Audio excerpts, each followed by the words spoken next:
यहाँ खबर शामिल करेंगे लाहौर से। लाहौर में गैर कानूनी चिंची रिक्शों की मैन्युफैक्चरिंग के खिलाफ क्रैकडाउन जारी है और रिक्शा मालिकान को रजिस्ट्रेशन के लिए 1 माह की मोहलत दी गई है। मजीद जानते हैं नुमाइंदा आज न्यूज हुमा भट्ट से। हुमा भट्ट बताइएगा, एक तो मैन्युफैक्चरिंग के खिलाफ क्रैकडाउन किया जा रहा है और रजिस्ट्रेशन के लिए 1 माह की मोहलत दी गई है, क्या अपडेट्स है इस पे? जी ऐसे ही है। हम लोग देख रहे हैं कि जब से स्मोक बढ़ती है, लाहौर में बढ़ रही है, तब से ही जो हुकूमत पंजाब है उसकी तरफ से कोशिशें की जा रही हैं कि उसके तदारुक के लिए कोई ना कोई एक्शन लिया जाए। उसी के हवाले से जो धुआं छोड़ने वाली गाड़ियां हैं उनके खिलाफ भी एक्शन लिया जा रहा है और साथ ही साथ में चिंची रिक्शा जो कि गैर मंजूर हैं और गैर रजिस्टर्ड हैं उनके खिलाफ जो है कार्रवाइयों का सिलसिला भी जारी है। मैन्युफैक्चरिंग के खिलाफ जो है मैन्युफैक्चरर्स जितने भी हैं उनके ऊपर बताया तो यही गया था कि 29 मैन्युफैक्चरर्स को जो है वो चेक किया गया है और उनको सील भी किया गया है और इसके साथ साथ 8 अफराद जो हैं उनको गिरफ्तार कर लिया गया है। लेकिन दूसरी तरफ हम लोग देख रहे हैं कि जो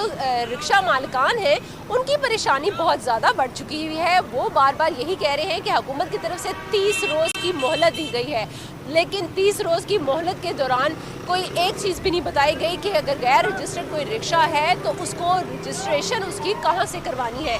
अगर तो रजिस्ट्रेशन करवाने का कोई रास्ता नहीं बताएंगे, कोई ऐसा मकाम नहीं बताएंगे तो वो किस तरह रजिस्ट्रेशन करवाएंगे। और दूसरी बात जो सबसे ज़्यादा इम्पोर्टेंट भी है कि अगर तमाम चिंची रिक्शा जो है वो यहाँ से बंद कर दिए जाएंगे तो मुतबादिल कोई रोज़गार जो है वो भी इन तमाम लोगों को फराहम किया जाए ताकि उनके लिए अपने घरों का खर्चा चलाना, अखराजात चलाना जो है वो आसान हो सके। लेकिन इससे मुतल्लिक हुकूमत की तरफ से फ़िलहाल किसी किस्म का कोई बयान भी नहीं सामने आ रहा और ना ही जो गुज़िश्ता रोज़ भी हम लोगों ने बात की वज़ीर ट्रांसपोर्ट के साथ, तो वज़ीर ट्रांसपोर्ट जो है उनकी तरफ से भी यही कहा जा रहा है कि अभी मुतबादिल जो है वो सामने नहीं रखा गया, लेकिन ये ज़रूर है कि तमाम रिक्शा ड्राइवर जो हैं वो रजिस्ट्रेशन करवाएं। लेकिन रजिस्ट्रेशन कहाँ से करवाएंगे वही मकाम होगा जहाँ से पहले लाइसेंस लिया जाता है और साथ में जो रिक्शा है उसको आप फाइनलाइज करवाते हैं और जो उसकी रजिस्ट्रेशन होती है जहाँ से करवाई जाती है वहीं से करवानी है।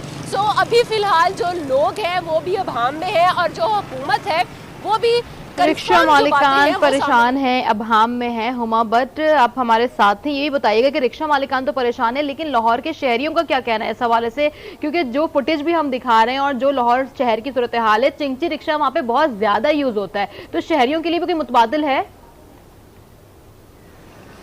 जी यही मेन बात है जो कि सब लोग जो हैं वो आवाम जो है और ख़ास तौर पर मुसाफिर जो हैं, क्योंकि चिंची रिक्शा वो सवारी है जिसके अंदर सबसे कम कीमत के ऊपर, कम किराए के ऊपर आप अपनी मंजिल मकसूद पर पहुंच जाते हैं। बाकी जितनी भी यहाँ पर ट्रांसपोर्ट है उसमें आपको थोड़े से ज़्यादा पैसे जो हैं वो देने पड़ते हैं और इस ट्रांसपोर्ट के अंदर आप इजीली बैठ भी जाते हैं और सफ़र भी जो है वो इजीली हो जाता है। लेकिन इसके लिए और ट्रांसपोर्ट जो है वो मुतबादिल फ़िलहाल कहीं पर भी नहीं है और मुसाफिर जो हैं वो इस हवाले से भी काफ़ी ज़्यादा परेशान दिखाई दे रहे हैं कि हुकूमत बार बार चीज़ें जो है वो बंद करने की तरफ जा रही है, लेकिन मुतबादिल रास्ते ना तो जो चिंची रिक्शा मालकान हैं उनको बताए जा रहे हैं और ना ही मुसाफिर, क्योंकि लाहौर की आबादी का अगर जिक्र किया जाए तो बहुत ज़्यादा भी है और बहुत ज़्यादा जो इस आबादी का हिस्सा जो है वो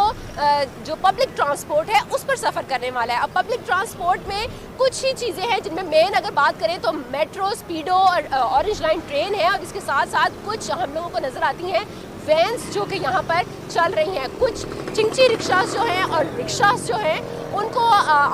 जो माल रोड और जो बड़ी गैर कानूनी चिंची रिक्शों के खिलाफ क्रैकडाउन जारी है। हुमा भट्ट आपने बहुत तफसीली हमें आगाह किया, आपका बहुत शुक्रिया।